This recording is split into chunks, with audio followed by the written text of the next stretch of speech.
Alright, I want to preface this video by saying that no one has done solo caretaker yet. This is merely a comprehensive guide on how to do it if you are interested on how to do it or you don't know what you're doing.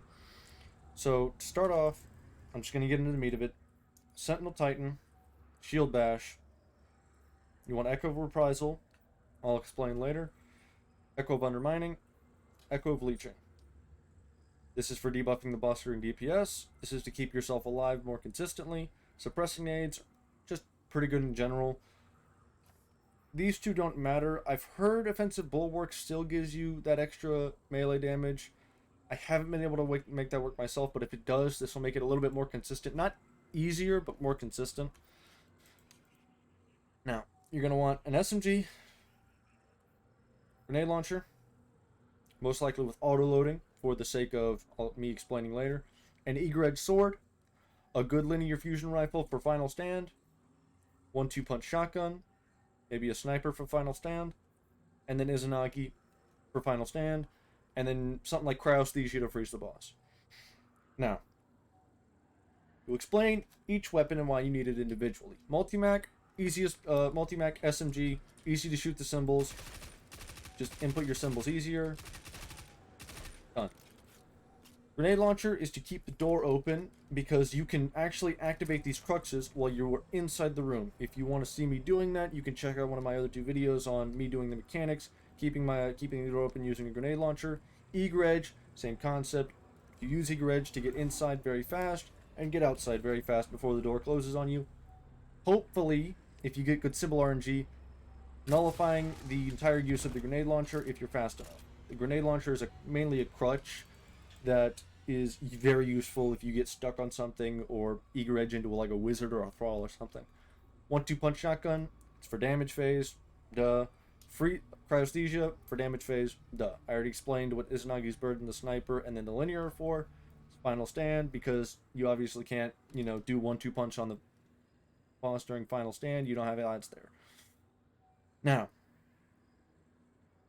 Worm Gods for good melee damage. You want Overcharge Wellmaker, along with 1-2 Finisher.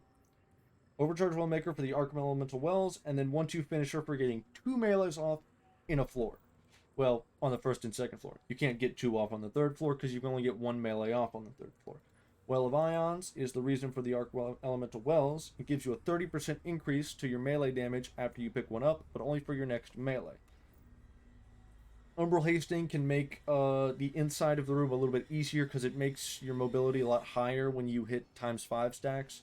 It doesn't increase after that, but once you hit ×5, it gives you a really good mobility increase. I'm not exactly sure how much, but it's sort of like ×2 electrostatic surge, so it's pretty good. It's not faster than running, but it's just a little bit below.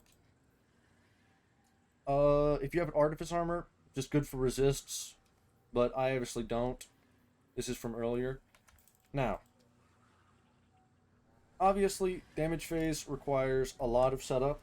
As you saw me do in that one video, that wasn't even everything. I just sort of went for the big melee. All I did was a freeze and then ×5 Worm God with a 1-2 punch. If you put Well of Ions in that, 2 of those would be enough for the first floor. And if Offensive Bulwark is still there, Offensive Bulwark for the first melee, and then if you could get her off for the second melee, it would also be very good. Well of Ions would just be something to stack on top of that for more consistency. It wouldn't actually help you 1 floor, maybe 2 floor if you really, stretch out your damage perfectly, but 2 floors is a problem of its own.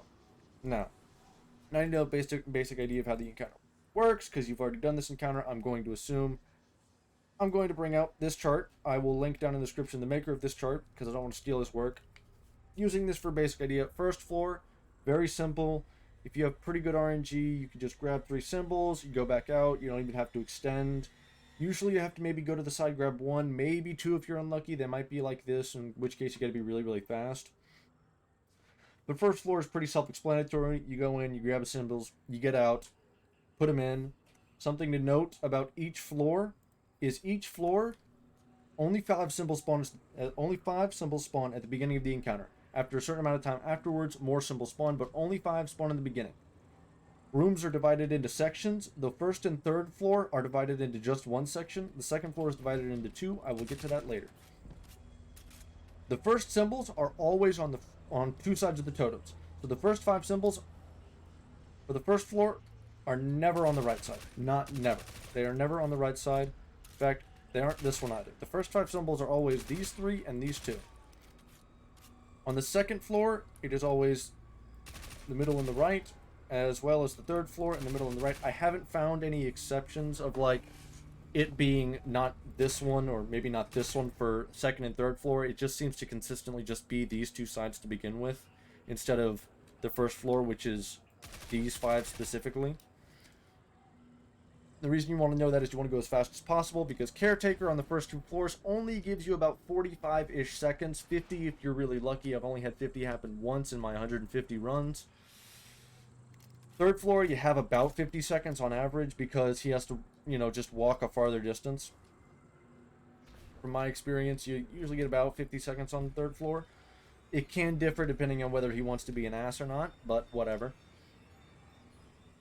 Now, after symbols, you go to DPS, and you get to second floor, because first floor is pretty self-explanatory. Now, second floor is the problem with everything. The second floor is the problem with this entire run. The damage is not the problem. If you get the melees off, you will have plenty of damage to get him to final stand, and if you have the ammo, you can get through final stand fine.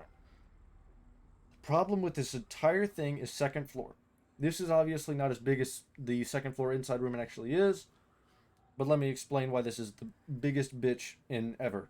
So, if you're doing this traditionally, there is another way. I will get to it later.